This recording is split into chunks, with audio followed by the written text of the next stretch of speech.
आज हम बिहारी के आगे के पदों के बारे में अध्ययन करेंगे, जिसमें आपके पद जो हैं 20 तक हमने अध्ययन देख लिया था और उसके आगे हम लोग पढ़ रहे हैं। को कही सके बड़िन सो लखे बड़ियो भूल, दीन दई गुलाब की इन डारिन वे फूल। यहाँ पर हमारे जो सम्माननीय या जो बड़े लोग हैं उनके द्वारा गलती हो जाने पर हम उनको कुछ भी नहीं कह पाते हैं, उसकी वास्तविकता का यहाँ वर्णन किया। और कवि कह रहे हैं कि बड़े लोगों से यदि कोई गलती हो जाती है तो उनसे हम कुछ भी नहीं कह पाते हैं।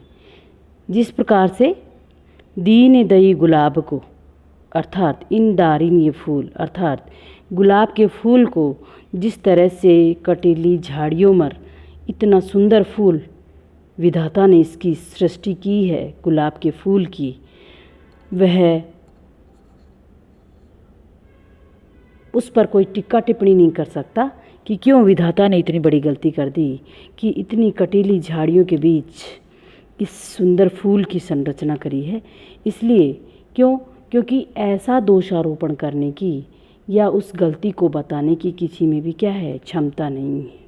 उसी प्रकार से जिस तरह से बड़ों से कोई गलती हो जाती है तो हम कई बार उन बड़ों से जो है कुछ भी कह पाने की स्थिति में नहीं होते हैं। कवि यहाँ ये कहना चाह रहे हैं कि बड़े लोगों की भूल पर कोई भी कुछ नहीं करता है, परंतु जब छोटे लोग वही भूल छोटे लोगों से हो जाती है तो वह उनको बार बार इस गलती सा एहसास कराते हैं। तो यह क्या है, एक व्यवहार जो है हमारा क्या है, अनुचित है। परंतु यहाँ मुझे ऐसा लगता है कि छोटों को कह देने का तात्पर्य ये होता है कि बड़े होने पर उनसे ये गलती ना हो सके, उनको इस चीज़ का स्मरण हो जाए। परंतु कुछ चीज़ें ऐसी होती हैं जो एक बार बन गई वह उनमें कोई सुधार नहीं हो सकता। इसलिए छोटों से कहने का बार बार हम इसलिए अपेक्षा करते हैं और उनको उस गलती के बारे में बताने की कोशिश करते हैं कि दोबारा इनसे कोई गलती ना हो सके, उस गलती की क्या हो जाए, सुधार हो जाए उसमें। इसलिए यह बात यहाँ पर हमको परिलक्षित होती है। आगे का पद है, नहीं पराग नहीं मधुर मधु, नहीं विकास इहीं कली, अली कली सो बांध्यो आगे कौन हवाल। प्रस्तुत दोहा जो हैं बिहारी जैसे ही राजा जयसिंह के दरबार में आए थे तो उस समय राजा जयसिंह अपनी एक नवविवाहिता रानी के प्रेम पाश में बंधे हुए थे और इस कारण उन्होंने सारा राजपाट, सारा राजकार्य छोड़ दिया था। तो मंत्रीगणों ने और बहुत से विद्वानों ने बिहारी से ये बात बताई तो बिहारी ने अपनी समझ के अनुसार ये दोहा राजा को भेंट किया था। नहीं पराग नहीं मधुर मधु, अर्थात कि हे राजा,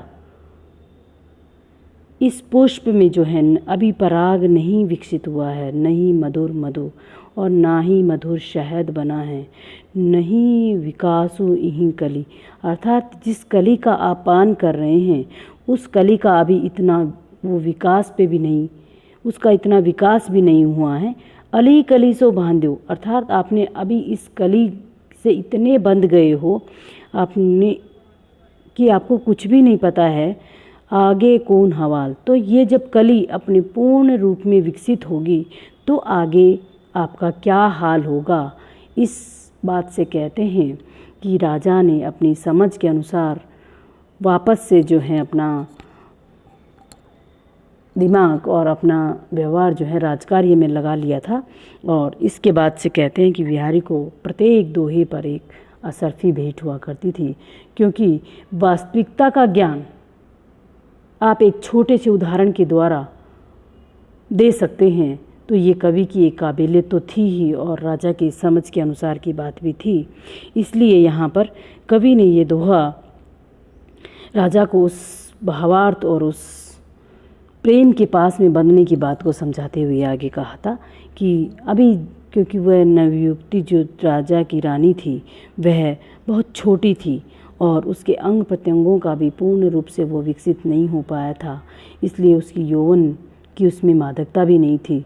इसलिए बिहारी ने कहा कि आप जिस पर इतने अधिक आसक्त हो गए हैं, अभी इसके प्रेम में इतने पागल हो गए हैं, तो अभी आपका जब ये युक्ति पूर्ण हो जाएगी तब आपका पता नहीं क्या हाल होगा। यहाँ पर कवि ने नायिका और कामातुर नायक के लिए एक विशेष प्रयोग किया है और एक अन्योक्ति अलंकार का यहाँ पर प्रयोग हुआ है। आगे का पद है, मरतु प्यास पिंजरा पर्यो सुआ समय के फेर, आदरू दे दे बोलियतु बायसु बलि की बेर। बलि का यहाँ श्राद्ध पक्ष है, सुआ तोता है और बोली तो मतलब भुलाया जाता है। बलि की बेर अर्थात श्राद्ध पक्ष की में। मरतु प्यास पिंजरा पर्यो अर्थात एक सुआ जो है, तोता जो है, समय का फेर देखिए, समय की बात को देखिए कि प्यासा मरता हुआ पिंजरे में पड़ा पड़ा प्यासा मरता रहता है, परंतु उसकी प्यास को कोई नहीं पहचान पाता है, उसकी आवश्यकता को कोई नहीं पहचान पाता है। परंतु श्राद्ध पक्ष के दिनों में आदरू दे दे बोलियत, बायसु, बायसु का मतलब कौवे को आदर दे दे के हम लोग बुला बुला के उसको खाना खिलाते हैं, तो ये क्या है, सब समय का फेर है। अर्थात जब समय अनुकूल होता है तो हम लोग बिना सम्मानीय व्यक्ति का भी सम्मान कर देते हैं, और जब समय ठीक नहीं हो तो हम गुण, जिस व्यक्ति में गुणी व्यक्ति है उसका भी क्या कर देते हैं, निरादर कर देते हैं। तो ये बात ठीक नहीं है। अर्थात कई बार ये होता है कि घर में बहुत गुणी व्यक्ति होता है और उसका हम आदर नहीं करते, और कई बार हम बाहर से आए हुए व्यक्ति को जो इतना आदर सम्मान दे देते हैं जो कि उसके लायक भी नहीं होता है। तो ये बात बिहारी को ऐसा लगता है कि लोक व्यवहार के अनुकूल है, मानव व्यवहार के अनुकूल है, ऐसा हमें नहीं करना चाहिए। जग तू जान्यो जनायो जिहि सकल सो हरि जान्यो नाही, जो आँखुन सब देखिए आँखी ने देखी जाय। अर्थात कवि ने यहाँ पर ईश्वर के ज्ञान और उसको ना जानने के बारे में हमको बताने की कोशिश करी है। कवि कहते हैं कि जिस भगवान ने जगतु जनायो, जिसने इस जगत का निर्माण किया है, जिहि सकल सो अर्थात समस्त संसार को इंद्रियां इत्यादि सुख दे करके और ज्ञान का विषय, जानने का विषय उसको बनाया है, वही भगवान क्या हैं, हरि जान्यो नाही। वही भगवान के बारे में कोई नहीं जान पाता है। अर्थात वे भगवान क्या हैं, सब कुछ जानते हैं परंतु स्वयं अपने आप को नहीं जान पाते हैं। जैसे आँखों के द्वारा जो आँखिन सब देखिए, अर्थात जिन आँखों से सबको देखा जाता है, आँखी न देखी जाए, वो आँखें अपने आप को क्या कर पाती हैं, नहीं देख पाती हैं। वैसे ही संसार की रचना सृष्टि करने वाले ईश्वर को प्रत्यक्ष में नहीं देखा जा सकता है। अर्थात जिस ईश्वर ने हम सबको बनाया है, हम सबको देखते हैं, उस ईश्वर को कोई भी नहीं देख पाता है। यहाँ पर कवि ने इस ईश्वर की महिमा का बखान करते हुए कहा है। आगे का पद है आपका, और जो अंतिम भी है, तो लगी या मन सदन में हरि आवे की ही बाट, विकट जटे जो लगी निपट, खुले न कपाट कपट कपाट।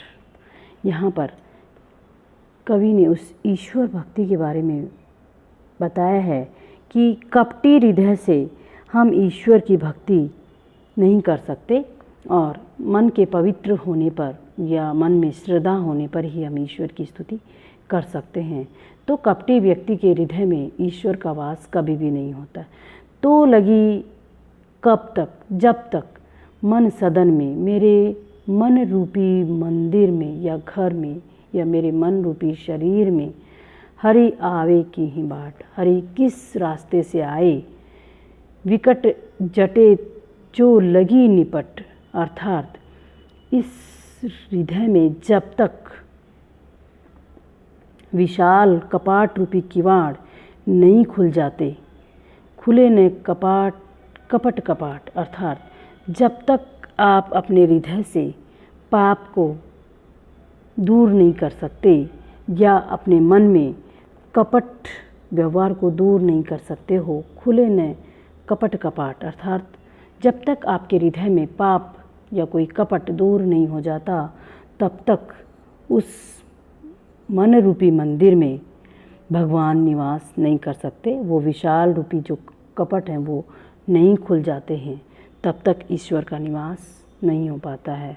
मन में पवित्रता और श्रद्धा भक्ति होगी, तभी ये कपाट जो हैं उस ईश्वर के लिए, उस ईश्वर स्तुति के लिए खुल सकते हैं।